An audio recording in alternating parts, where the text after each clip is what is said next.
ಎಲ್ಲಾರ್ಗು ಅನ್ನ ಹಾಕ್ತೀರಾ ಅಣ್ಣ ನಮ್ದು ಅಣ್ಣ ಸತ್ಯ ಮಾತು ನೀವೆಲ್ಲ ದೇವ್ರು ಒಂದೇ ನೀವು ಒಂದೇ ಅಣ್ಣ ನೋಡಿ ಇವರು ಯೂಟ್ಯೂಬರೇ ಮನೋರಾಜ್ ಈ ಕಡೆ ಇಲ್ಲೇ ವರ್ಕ್ ಇಲ್ಲೇ ಒಂದು ಇಂಟೀರಿಯರ್ ವರ್ಕ್ ಇತ್ತು ಅಣ್ಣ ಕೊಟೇಶನ್ ಕೊಡೋಣ ಅಂತ ದೇವ್ರು ಒಂದೇ ನೀವು ಒಂದೇ ಅಣ್ಣ ದುಡ್ಡು ಎಲ್ಲಾರು ದುಡಿಬೋದು ದುಡ್ಡು ಇವತ್ತು ಎಲ್ಲಾರು ಕಳಿಬೋದು ದೇವ್ರು ಒಂದೇ ನೀವು ಒಂದೇ ನಮ್ಮ ಬಾಸ್ತೀವಿ ಈ ಕಡೆ ನೀವು ಅಣ್ಣ ತುರ್ಬೇಕಲ್ಲ ಕೆಲಸ ನಿಮ್ಮ ಆಶ್ರಮ ಬರ್ತೀನಿ ನಿಮ್ಮ ನಂಬರು ಇಲ್ಲ ನಮ್ಮ ಮಗಳಿದ್ದಾಳೆ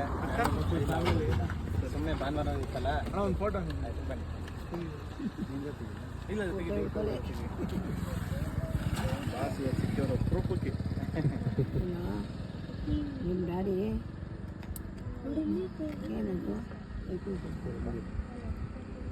ಅದಕ್ಕ ಬೇಯ್ತಿಯಪ್ಪ